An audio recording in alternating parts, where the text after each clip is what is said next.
मिले सुर मेरा तुम्हारा तो सुर बने हमारा।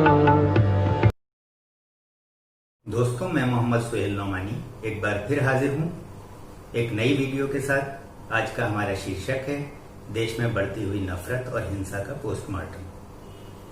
तो शुरू करते हैं अपने कुछ सवालों के साथ जो हमने अपनी पहली वीडियो में उठाए थे कि आखिर हमारे देश में इस बढ़ती हुई नफरत के क्या कारण हैं, इसकी शुरुआत कैसे होती है, कौन लोग हैं जो नफरत फैलाते हैं और वो कौन लोग हैं जो इन नफरत के सौदागरों के हाथों की कठपुतली बनकर किसी संप्रदाय या जाति विशेष से दुश्मनी पर उतारू हो जाते हैं। सांप्रदायिक दंगों के लंबे इतिहास के बीच 23 जनवरी 1999 की एक घटना ने पूरे देश को झकझोर कर रख दिया था, जिसमें उड़ीसा के मोहनपुर इलाके में ऑस्ट्रेलियन पादरी ग्राहम स्टेन्स को उनके 2 मासूम बच्चों के साथ उन्हीं की कार में जिंदा जला दिया गया था, जिसके परिणाम स्वरूप 2003 में बजरंग दल के एक सदस्य दारा सिंह को गिरफ्तार किया गया था और 2005 में उसको आजीवन कारावास की सजा सुनाई गई थी। उड़ीसा में जो कुछ हुआ है वो एक बड़ा जघन्य है। वो हमारा सर शर्म से झुकाने वाला काम है। सारे तथ्य सामने आना चाहिए। जो लोग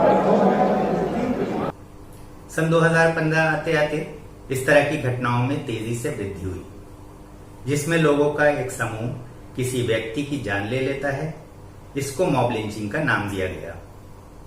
बाकायदा इन घटनाओं की वीडियो बनाकर प्रसारित भी की जाती हैं। दरअसल ये योजनाबद्ध हत्याएं हैं और शायद इसको मॉब लिंचिंग का नाम भी कुछ संगठित समूहों का ही दिया हुआ है, जो इस नफरत के कारोबार को बड़े व्यवस्थित तरीके से चलाते हैं। ये नाम मॉब की आड़ में इन लोगों को कानून से बचने में सहायक भी होता है। ये नफरत और डर फैलाने का नया आविष्कार है।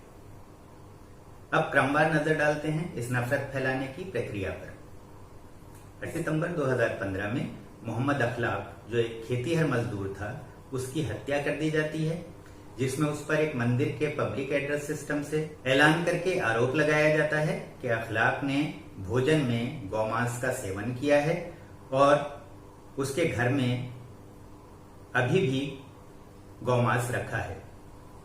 इससे लोग भड़क जाते हैं और उसकी और उसके बेटे दानिश की इतनी पिटाई करते हैं कि अखलाक की मृत्यु हो जाती है और दानिश की ब्रेन सर्जरी करनी पड़ती है।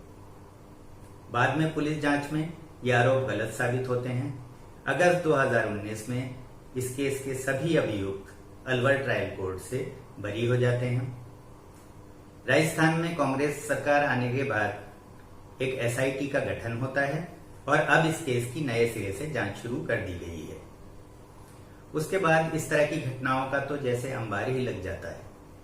एक और घटना में राजस्थान के राजसमंद में 7 दिसंबर 2017 को शंभूलाल रेगर नाम के एक व्यक्ति ने एक बंगाली मजदूर अफराजुल की हत्या लव जिहाद के नाम पर कर दी थी और खुद को हिंदू धर्म का रक्षक घोषित करने का प्रयास किया था। उदयपुर के ट्रायल कोर्ट में इसकी पेशी के दौरान युवाओं के एक बड़े समूह ने कोर्ट को घेर लिया और एक युवा द्वारा कोर्ट की छत पर चढ़कर भगवा झंडा लहराते हुए पिक्चर्स भी साझा की गईं। जेल में बंद शंभूलाल को एक राजनीतिक पार्टी यूपी नवनिर्माण सेना ने 2019 में लोकसभा चुनाव लड़ने का प्रस्ताव भी रखा, जबकि पुलिस की तफ्तीश में बाद में पता चला कि शंभूलाल ने पूजा नाम की एक लड़की से अपने नाजायज संबंध छुपाने के लिए ये सब स्वांग रचा था।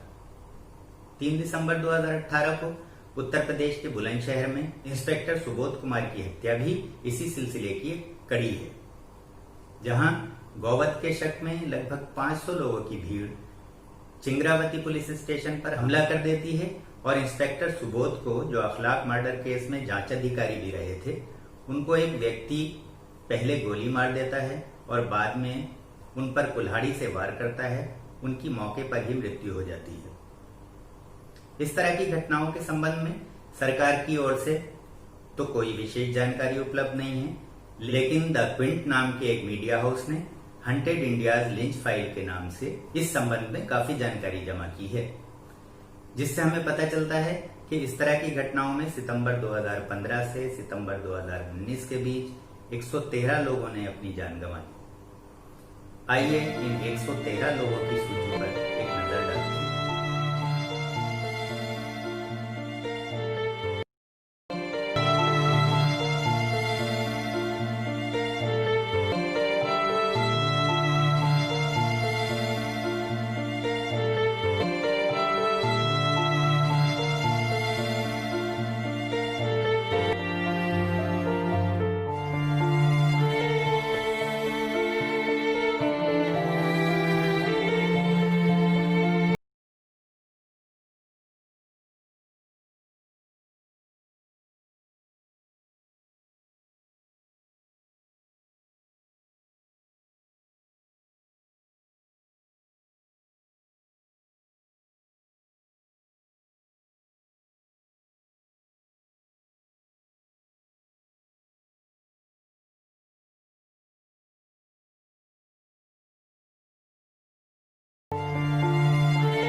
नफरत फैलाने के पहले चरण में अफवाह फैलाकर कुछ ऐसे लोगों की हत्याएं की गईं जो किसी भी रूप में गाय का व्यापार करते हैं, जैसा कि पहलू खान के केस में 1 अप्रैल 2017 को हुआ।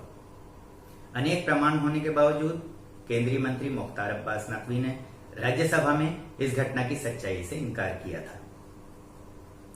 अगले चरण में किसी भी इंसान को 15-20 लोगों की एक भीड़ द्वारा घेरकर जय श्री राम बोलने के लिए मजबूर किया जाता है।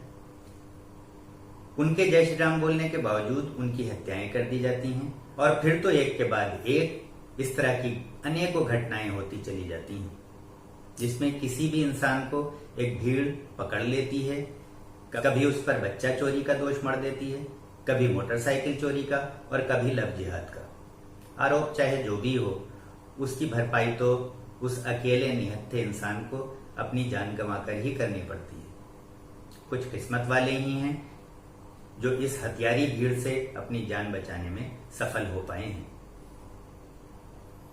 नफरत फैलाने के अगले चरण में एक इंसान किसी कैब सर्विस, किसी पिज्जा डिलीवरी सर्विस या फिर किसी टेलीकॉम सर्विस प्रोवाइडर को यह कहकर सर्विस लेने से मना कर देता है कि क्योंकि सर्विस देने वाला व्यक्ति एक संप्रदाय विशेष से संबंध रखता है, इसलिए उसकी सर्विस नहीं ली जा सकती।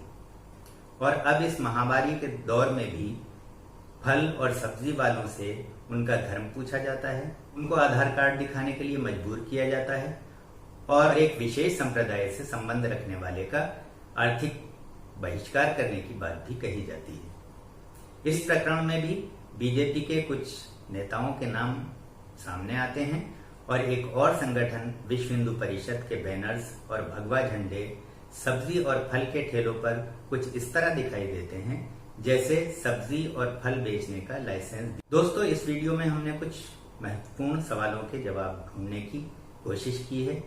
अगले भाग में हम कुछ और सवालों के जवाब ढूंढने का प्रयास करेंगे। बहुत जल्द आपसे एक नई वीडियो के साथ मिलेंगे। तब तक नवीन चौरे की कुछ पंक्तियां आपके लिए छोड़े जा रहा हूं। यकीनन ये आपको कुछ सोचने पर मजबूर कर देंगी। इसी के साथ आपसे इजाजत चाहता हूं। धन्यवाद। जय हिंद। कि एक सड़क पे खून है, तारीख कोई जून है, एक उंगली है पड़ी और उस पे जो नाखून है, नाखून पे है एक निशान। अब कौन होगा हुक्मरान? जब चुन रही थी उंगलियां, ये उंगली भी तब थी वहां। फिर क्यों पड़ी है खून में? फिर क्यों पड़ी है खून में? जिस्म इसका है कहां? मर गया कि था ही ना। कौन थे वो लोग जिनके हाथ में थी लाठियां? कोई अफसर था पुलिस का? न्यायाधीश आए थे क्या? कौन करता था वकालत? फैसला किसने दिया? या कोई धर्मात्मा था धर्म के रक्षक थे क्या?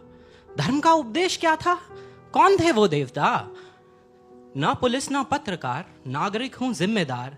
मेरे सीधे प्रश्न हैं, सीधा उत्तर दो मुझे। है सड़क पे खून क्यों? वो लोग आखिर कौन थे?